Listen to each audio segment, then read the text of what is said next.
Para mas gumanda yung amin tanim na talong ay amin ho siyang ginagahukan. May bulaklak at bunga na din yung kamatis at saka ho yung siling panigang. Naglaga ako ng mais at nagluto ho ako ng aming pananghalian na adobong atay na may kamoting baging.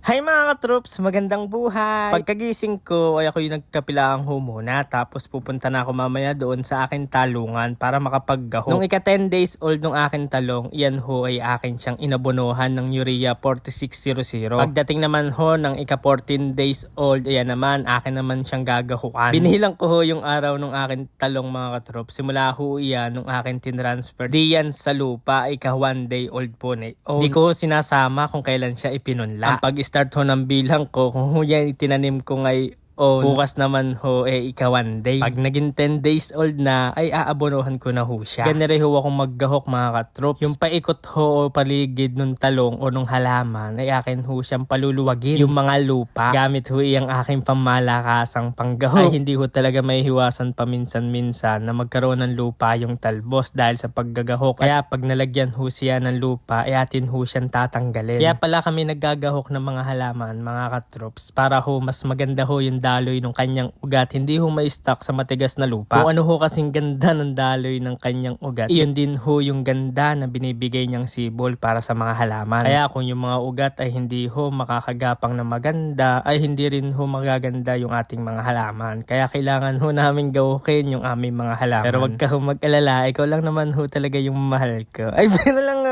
sa pagkagahok ho niyan talong na isang lata ay inaabot po iyan 2 to 3 days, depende ho kung ilang kayo yung maggagahok. Maganda ho yung aking pandulos, pangit lang ho yung hawakan ng pandulos ko. Ewan ko ga, pag bumibili ako ng dulos, wala talaga akong makita na pa-L yung kanyang hawakan. Lagi hong gayaan yung nabibili ko at yung meron na available. Pag ganyan kasi yung hawakan ng dulos mo ay malamang sa malamang yung iyong palad ay mamamaltos. Kaya ang aking gagawin diyan ay papalitan ko ho yan ng hawakan. At ganyan ho yung ating mga nagahukan na mga katroops. Ito naman ho yung aking update sa aking pakwan mga katroops. Yan ho ay nagahukan ko na. Same lang din ho ng sa talong ng paggagahok yung aking ginagawa. Malapit na din siyang gumapang. Akin din ho kayong ipapasyal sa aking kamatis at saka ho sa siling ilubyo. At yan na ho yung update at nang bumulaklak na. At doon naman ho sa siling panigang ko ay may nakita ko isang bunga maliit. Bay, kala may bunga na. Meron din ho akong tanim na bell pepper. At yan ho ay meron na din silang mga bulaklak. At dahil magtatanghalian na, ay ako'y umuwi na muna ng kubo para makapagluto na ng aming pananghalian nang walang muna ako ng panggatong. Tamang-tama yung nakatambak diyan sa likuran ng mga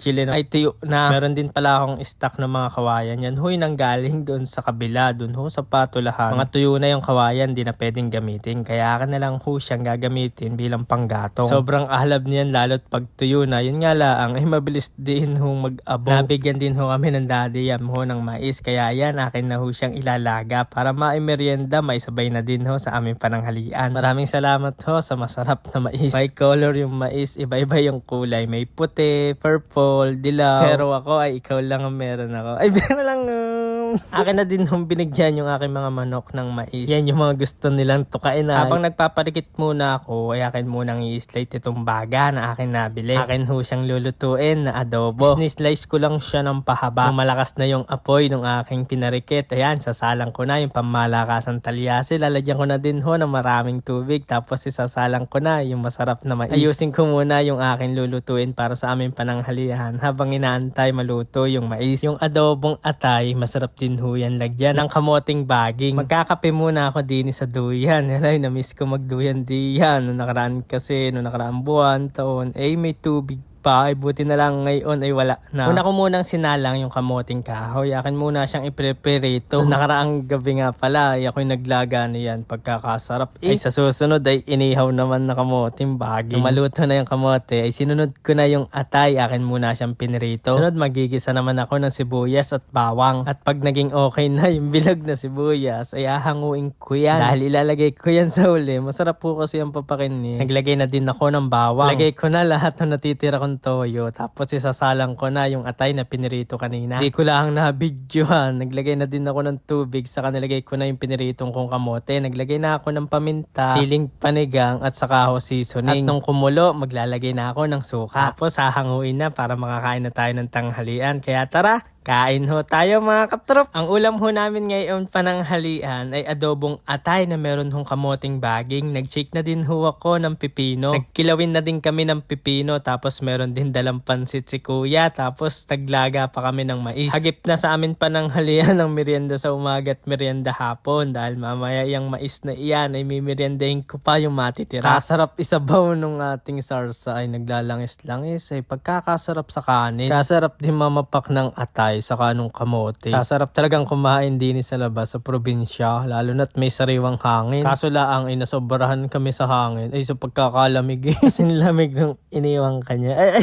pero lang dahil uti-uti nang humuhugot yung tubig ay mabibisi na tayo mga katrops dahil makakapagtanim na ulit tayo sa mga susunod na linggo. Kaya maraming salamat ho sa inyo mga katrops. Love love!